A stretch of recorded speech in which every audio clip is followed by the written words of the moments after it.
Hello दोस्तों, नमस्कार साथियों। आपका ऑल इन वन क्लासेस में स्वागत है और आप देख रहे हैं ऑल इन वन क्लासेस का यूट्यूब चैनल।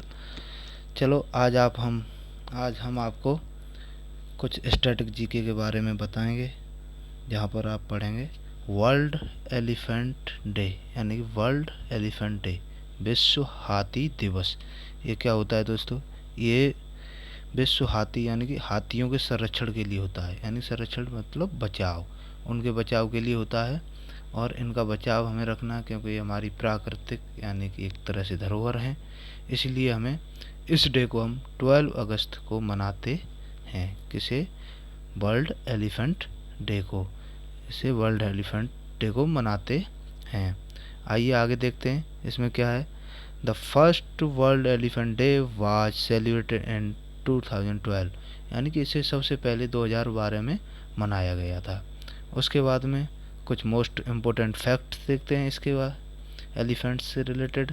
तो फैक्ट क्या है?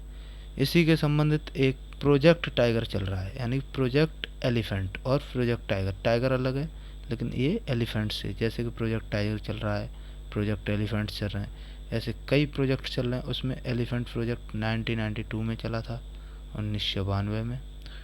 उसके बाद में यानी कि एलिफेंट्स जो हैं वो मैक्सिमम कितना एलिफेंट साइंटिफिक नेम, यानी कि elephant maximum elephant scientific name है, ये इसका एलिफेंट का साइंटिफिक नेम है।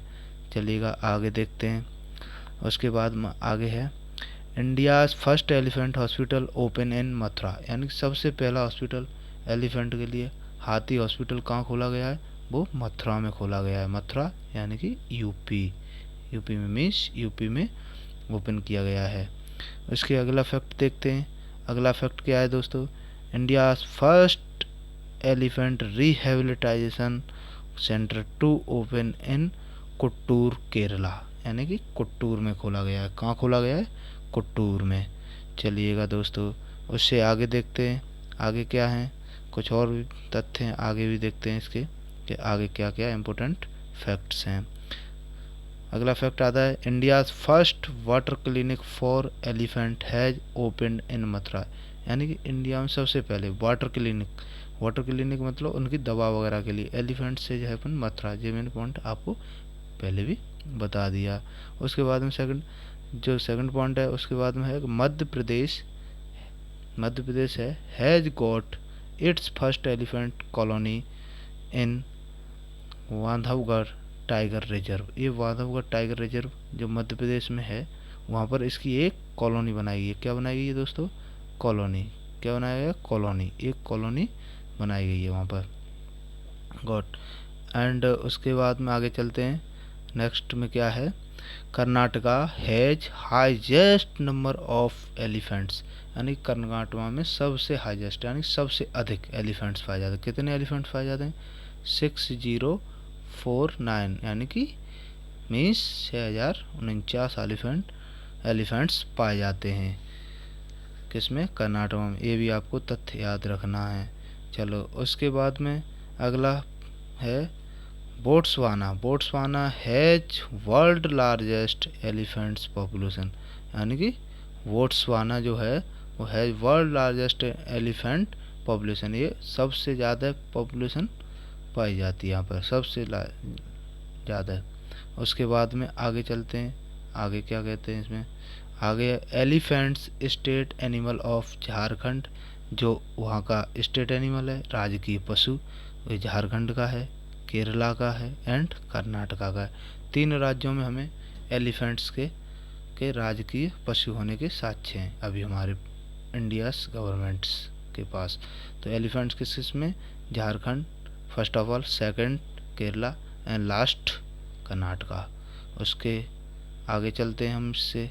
अगला पॉइंट क्या कहता है? अगला पॉइंट कह रहा है कि environment ministry launched national portal on human elephant conflict called in सुरक्षा। ये सरकार ने एक पोर्टल लॉन्च किया है जिसका नाम है सुरक्षा, यानी ह्यूमन एलिफेंट कॉन्फ्लिक्ट। एक कॉन्फ्लिक्ट के लिए, यानी कि एक कॉन्फ्लिक्ट जिससे कि आप एक कह सकते हैं कॉन्फ्लिक्ट कॉल्ड एज सुरक्षा ऐप है। इसको आप ध्यान रखें, सुरक्षा है, सुरक्षा नाम का ऐप जो सरकार ने लॉन्च किया है। चलिएगा आगे पॉइंट्स देखते हैं। इसके बाद अगला पॉइंट्स है Singphan. Singphan elephant reserve Nagaland. Singphan reserve in Nagaland 30 elephant reserve, यहाँ पर 30 हाथी मतलब रिजर्व किए गए हैं। सिंगफन एलिफेंट जो नागालैंड में है उसे, ये सबसे महत्वपूर्ण है, ये सबसे लास्ट वाला। ये सबसे महत्वपूर्ण क्यों है? ये महत्वपूर्ण इसलिए है, इम्पोर्टेंस, भोलू, इसका नाम है भोलू। भोलू यानी एक एलिफेंट का ही नाम है और it is the official mascot of Indian railway. ये भोलू जो था वो सुरक्षा गार्ड था, पहला सुरक्षा गार्ड ये इंडियन रेलवे के लिए था। चलिएगा उससे आगे हम और कुछ देखते हैं कि और क्या है। चलिए ये आपको मैं उम्मीद करता हूँ आप सभी के समझ में आया होगा। उसके बाद में अगला देखते हैं, अगला क्या है? अगला है, हाँ देखिएगा, अगला देखिएगा, ये है आपके पास इंटरनेशनल यूथ डे। वाह, दैट्स गुड। ये है इंटरनेशनल यूथ्स डे। यूथ्स मतलब युवा दिवस। क्या है? युवा दिवस। युवा दिवस हम कब मनाते हैं? 12 अगस्त को, अंतर्राष्ट्रीय युवा दिवस, यानी कि आपको ये मनाया जाता है स्वामी विवेकानंद जी के जन्म दिवस पर मनाते हैं। इसे हम किस पर मनाते हैं? स्वामी विवेकानंद जी के दिवस पर। उसके बाद में इसकी थीम क्या रही है इस बार? इसकी 2020 में थीम क्या रही है? 2020 की थीम है इसकी youth engagement for global action. ये इसकी थीम रही है, इसे आप याद रखिएगा। उसके बाद में नेक्स्ट पॉइंट क्या कह रहा है आपका? नेक्स्ट पॉइंट कह रहा है कि this day was observed for first time on 12 अगस्त 2000, यानी कि इसे सबसे पहली बार ऑब्जर्व यानी मनाया गया था 12 अगस्त 2000 में। 2000 से हम इसे यूथ डे को मना रहे हैं। चलिएगा उससे अगला कब मनाया गया है? अब नेक्स्ट पॉइंट क्या कह रहा है कि 12 जनवरी national youth day, birth anniversary of Swami Vivekananda. मैंने आपको ये पहले ही बताया था कि स्वामी विवेकानंद जी की बर्थ एनिवर्सरी यानी जन्म दिवस के रूप में मनाते हैं। चलिएगा अब आगे न्यूज में क्या है 2020 में, इसी में यूथ डे में, उसे देखते हैं। नेशनल यूथ फेस्टिवल, यानी कि नेशनल यूथ फेस्टिवल मीन्स युवा फेस्टिवल। ये 2020 में इसे कहाँ पर किया गया है? इसे लखनऊ में। इसे कहाँ किया गया है? लखनऊ में। इसे कहाँ किया गया है? लखनऊ में। लखनऊ यानी कि उत्तर प्रदेश की कैपिटल ऑफ उत्तर प्रदेश, लखनऊ, ये यहाँ पर मनाया गया है। इसके बाद में नेक्स्ट है ministry of IT launched a national programme for a youth responsible for all youth. ये आपको देखने को मिलेगा। चलिएगा नेक्स्ट देखते हैं, नेक्स्ट क्या है। चलिएगा नेक्स्ट आते हैं, अब यूथ दिवस के बारे में आप समझ ही चुके होंगे। उसके बाद में नेक्स्ट आते हैं world biofuel day. Biofuel means जैव ईंधन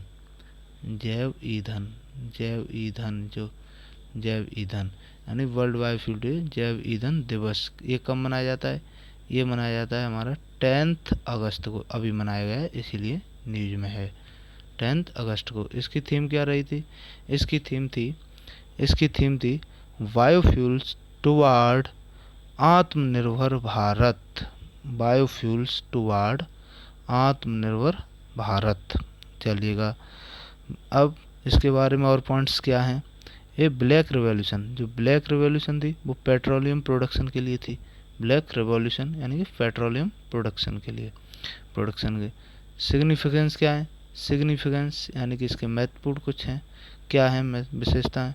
the big day of greed towards decreasing dependency on biofuel, and adopting different sources of vitality and efficient administration on fuel. ये कह रहे हैं कि हमें किसी पर डिपेंड नहीं रहना बायोफ्यूल के मामले में। अपनाइएगा कुछ ऐसे source versatility and efficient administration rule, कुछ रूलों को, एडमिनिस्ट्रेशन रूलों को आगे हमें अपने में ही एक समृद्ध बनना है इस चीज़ में कि हम बायोफ्यूल अपने ही आप तैयार कर सकें। चलिएगा नेक्स्ट देखते हैं। नेक्स्ट क्या है कि this day is being observed by the ministry of petroleum and natural gases since 2015। इस दिवस को, वर्ल्ड बायोफ्यूल डे को आप 2015 से मना रहे हैं। कौन? मिनिस्ट्री ऑफ पेट्रोलियम, यानी कि ministry of petroleum and natural gases, प्राकृतिक संसाधन मंत्रालय, पेट्रोलियम मंत्रालय। अच्छा, उसके बाद में नेक्स्ट क्या है, अभी इस पर एक साइन भी हुआ है। किसका साइन? MOU है। India's and US sign MOU to develop static petroleum reserve. MOU का मीनिंग क्या होता है? MOU का मीनिंग होता है मेमोरेंडम ऑफ अंडरस्टैंडिंग। ये होता है MOU का फुल फॉर्म। अब कभी भी आपको पूछे तो MOU का फुल फॉर्म ज़रूर बताना, मेमोरेंडम ऑफ अंडरस्टैंडिंग, ये होता है MOU का फुल फॉर्म। नेक्स्ट पॉइंट देखते हैं इसमें। नेक्स्ट पॉइंट क्या आते हैं?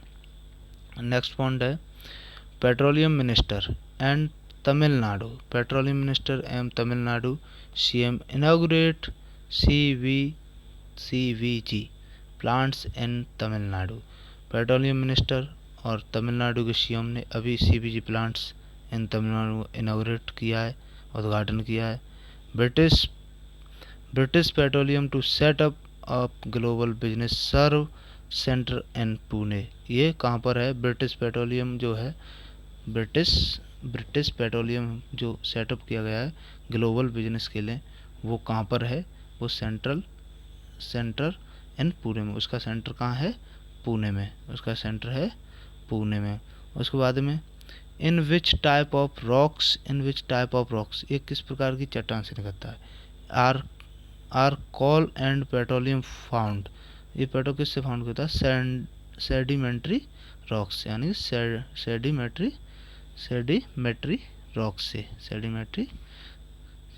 रॉक से। Next Indian Institute of Petroleum, यानी IIP, Indian Institute Petroleum, Dehradun Uttarakhand में। ये कहाँ पर है? देहरादून उत्तराखंड में। IIP Indian Institute of Petroleum कहाँ पर है? देहरादून उत्तराखंड में। नेक्स्ट क्या है? नेक्स्ट है ministry of petroleum and natural gases, यानी कि ministry of petroleum and natural gases, यानी कैबिनेट क्या है इसकी? कैबिनेट है, कैबिनेट मिनिस्ट्री। किसके पास है कैबिनेट मिनिस्ट्री? ये है हमारे धर्मेंद्र प्रधान जी के पास। धर्मेंद्र प्रधान के पास है। कौन सी? Ministry of petroleum and natural gas. अभी तक ये चेंज भी हो सकता है कभी भी। RS means Rajya Sabha. MP यानी महाराष्ट्र, मध्य प्रदेश से। MP है मध्य प्रदेश से। सेक्रेटरी कौन है? तरुण कपूर। अभी सेक्रेटरी कौन है इसके? तरुण कपूर साहब हैं इसके सेक्रेटरी। इसे भी आप याद रखना। चलिएगा दोस्तों, इसी के साथ हम अब समाप्त करते हैं। और यदि कोई पॉइंट समझ में ना आए तो आप हमें कमेंट करके बता सकते हैं। और हमारे इस ऑल इन वन के चैनल को सब्सक्राइब करें, लाइक करें। वीडियो यदि अच्छी लगे तो उसे लाइक करें। यदि कोई कमी हो तो आप उसे हमें ज़रूर कमेंट करके बताएं, आगे को और सुधार किया जाएगा। जय हिंद साथियों, जय हिंद, जय भारत।